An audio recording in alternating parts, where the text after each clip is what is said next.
I'm back for another episode of Reading the Wrong Way. So I'm just wrapping up the summer reading club at my local library. I've thoroughly enjoyed the books I've gotten through so far. I should be back to regular episodes soon. I'm planning on doing a second Clamp episode now that I've read a few more of their series that I have in my collection. So as for this episode, I'd like to look at one of Japan's greatest animators, Hayao Miyazaki. I'm going to open with a brief biography of his life. He was born in Tokyo, January 5th, 1941. He began work as an animator for Toei Doga Studios before moving to A-Pro with Isao Takahata and then to Nippon Animation. He directed his first film, Lupin III, The Castle of Cagliostro, in 1979. In 1984, he released Nausicaa of the Valley of the Wind based on a manga he'd begun writing. Its success led to the establishment of his own animation studio, Studio Ghibli, where he continues to direct, write, and produce award-winning movies. Isao Takahata continues to work as a producer and director for Studio Ghibli, and Joe Hisaishi composes the musical scores for the movies. His movies are beautifully animated and often teach lessons that can be translated to real life. Now let's begin the reviews. I'll try to keep them brief, so if you have any questions, please leave a comment down below. I'll be breaking them up by who directed the movies, starting with Hayao Miyazaki, followed by Isao Takahata, and lastly, popular films that were produced by Studio Ghibli. My collection is in no way complete, so I encourage you to explore everything that Miyazaki and Studio Ghibli have produced. We start with Nausicaa of the Valley of the Wind. It's about a princess living in a post-apocalyptic world where a toxic jungle exists with human villages scattered around it. It is inhabited by mutated insects, and even the air in the jungle is poisonous. The princess tries desperately to save the jungle's inhabitants, reverse the pollution, and stop two warring nations from destroying what is left of their already decaying world. It's a powerful sci-fi story about humanity's relationship with nature and having compassion when faced with violence and war. Laputa Castle in the Sky revolves around Patsu, a young engineer who catches a girl floating down from the sky who has around her neck a magic necklace. The girl is Shita, and together the two children must avoid being captured by sky pirates and the military to reach the mysterious castle in the sky, Laputa. This movie takes its viewers on an incredible fast-paced adventure with danger and intrigue at every turn. My Neighbor Totoro focuses on two sisters, Satsuki and Mei, who are moving into a new house in the countryside to be closer to the hospital their sick mother is staying at. They meet a large forest spirit named Totoro, whom helps them from time to time. When Mei learns her mother's condition is worsening, decides to travel to the hospital alone, and becomes lost, Satsuki knows Totoro is the only one that knows exactly where she can be found. There is no antagonist role to be found in this light-hearted and charming film that can easily be enjoyed by all ages. Kikis delivery service centers around Kiki, a young witch who is trying to fit into a new community during her mandatory 1 year of independent training. She moves in with a baker and his wife, where she begins her own courier service, which allows her to begin meeting new people and finding her place in the new town. With Kiki lacking any extraordinary witchcraft abilities other than flying on a broomstick, and the absence of a villain, the story becomes relatable and heartfelt. Porco Rosso takes place in fascist Italy in the late 1920s, with its focus being on a World War II fighter pilot who goes by the name of Porco Rosso. He has been cursed to live his life out in the form of an anthropomorphic pig, and spends his time fighting air pirates in order to receive the reward offered for the recovery of stolen goods. The film follows his journeys of fighting pirates and contemplating his feelings of both love and self-examination. It will entice viewers of all ages, even if they don't know the historical details of its setting. Princess Mononoke is considered by many to be Miyazaki's finest film, along with the next film. It is set during the Muromachi period of Japan, during a time when the animal gods of the forest are fighting against the humans. A human named San, or Princess Mononoke, fights on the side of the forest with the wolf goddess Moro and her two children, against Lady Eboshi, who cuts down the forest for her iron-making business. Caught in between them is a young cursed man named Ashitaka, who wants nothing more than to see them coexist peacefully. The story beautifully shows that a balance is needed between humans and nature for both to survive. Spirited Away starts when Chihiro and her parents become lost while driving to their new home. They mistakenly end up in the land of spirits, and Chihiro's parents are turned into pigs. Chihiro surrenders her name and begins working for the bathhouse in order to rescue them. She begins to find her place in this new world as well as friends such as the mysterious yet kind Haku, but must remember her true name before it's too late to save her parents. Miyazaki states this masterpiece is for the people who used to be 10 years old and the people who are going to be 10 years old. Howls Moving Castle follows the story of Sophie, a quiet and unconfident woman who has resigned herself to the dull life of a hat maker.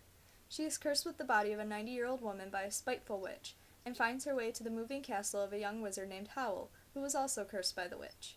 Both need the other to lift their curses, and those of their friends. It is a powerful and magical story of a girl pushed to be the best that she can, and how unlikely friends can form everlasting bonds. Ponyo on a Cliff revolves around Sosuke, who rescues Ponyo, a goldfish with a human face, from a glass bottle out at sea.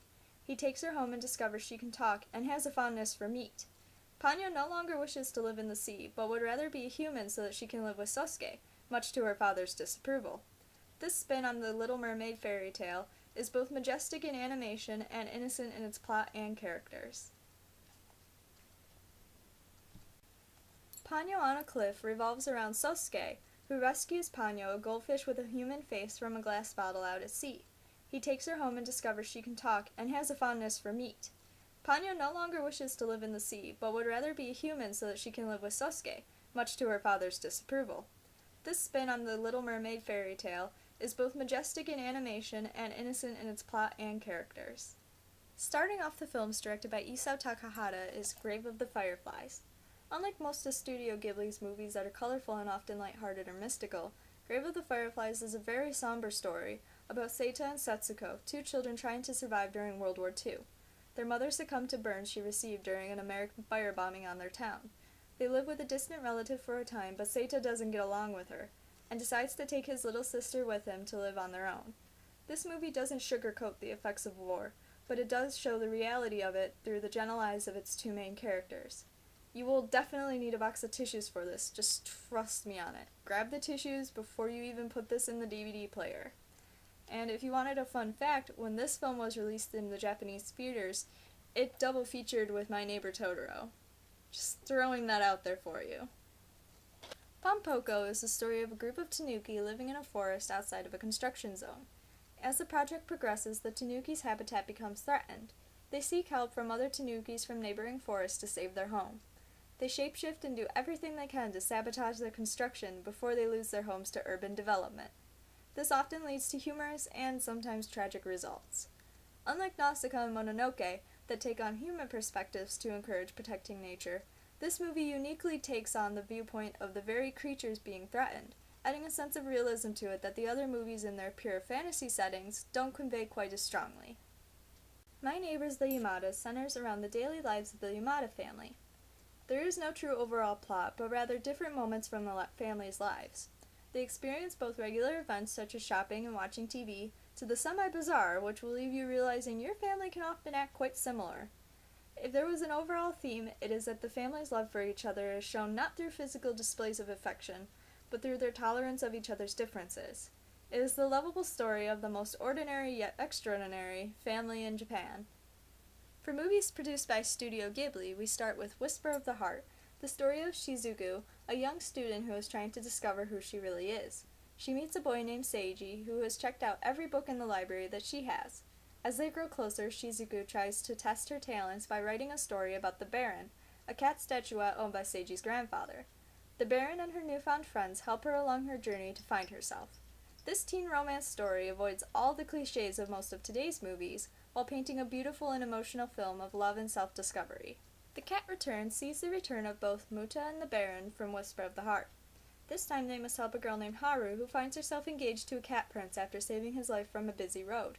She is whisked away to the Cat Kingdom where Muta and the Baron must try to put an end to the marriage before Haru is trapped in the kingdom forever. Delightful and funny, this film is sure to appeal highly to all those cat lovers out there. Tales from Earthsea was directed by Miyazaki's son Goro Miyazaki. While generally criticized for a broken storyline that is far from faithful to the books it's based on, I personally feel this film can stand on its own. It focuses on a wizard named Sparrowhawk who is investigating the appearance of dragons, who shouldn't be able to enter the human world. He comes across a troubled prince named Aron, who appears shy but has a much darker side to him. Lord Cobb decides to use this to get to what he truly wants, Sparrowhawk. Though the story leaves a lot of loose ends and events unexplained, the animation and musical score are very good. Not everyone will like this movie, particularly if you've read the books by Le Guin, but I feel it's worth watching at least once. Goro stands in his father's very large shadow, and comparing him to his father sells a very great movie very short. The secret world of Arrietty starts in a world under the floorboards, where the borrowers live. They borrow things that won't be missed by humans and repurpose them for their own uses. Arrietty is soon discovered by a sick boy named Sean, and the two form a forbidden friendship. They try to help each other overcome obstacles and discover the mysteries surrounding the other's world. A story of adventure and whimsy, this film will delight and enthrall viewers of all ages and sizes. Well, that does it for my Miyazaki review video. His studio produces some of the most captivating and heartfelt anime paired with masterful scores. There's a Studio Ghibli movie for all ages and most genres. From sci-fi to fantasy to romance, there's pretty much everything. They feature universal themes with strong, inspiring characters. I hope if you haven't already, you will explore Studio Ghibli's movies a little bit more. See you next time for more manga reviews. When I was given freedom, all I did was play. When I turned back, there was nothing to see. You closed your doors before I could open mine. Now I know, now I see, it was a